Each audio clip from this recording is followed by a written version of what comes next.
Welcome back. In the first episode of the video on Michael Jackson, I addressed the importance of seeing people within their generational context as well as their social context. Here's a segment from the first episode. Michael Jackson's father reported that his great paternal grandparents were a Choctaw indigenous man named Jack and an enslaved woman named Gina. In 1838, they had a son they called Israel or Nero, who was born into slavery. The Jackson name began with him as he was called Nero, Jack's son, or Nero Jackson. Nero was sold to a plantation in Louisiana. Nero repeatedly ran away from the plantation and was punished by being beaten almost to death each time.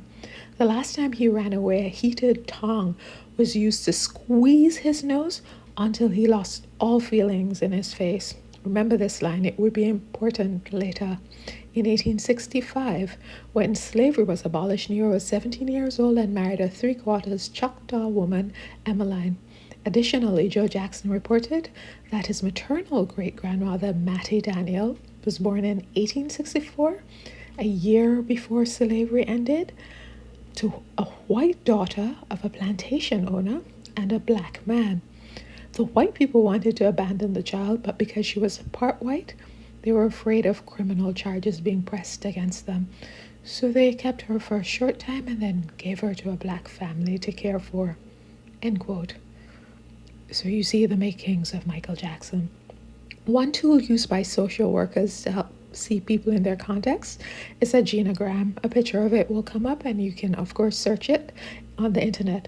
A genogram or a family tree helps to provide a readily accessible picture of the current family relationships over at least 3 generations, and you'll see the connections. It provides information about key family members and shows how children sit within the complex dynamics of their family. It helps social workers know who's in the family, explore family dynamics and relationships. It highlights things like violence and abuse, and it helps to look at medical and health conditions and disabilities and how they track their way through generations and the complex systems that feed into them.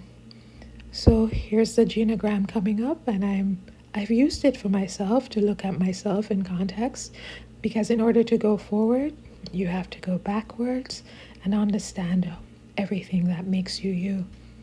Tell me what you think. Thanks so much for listening.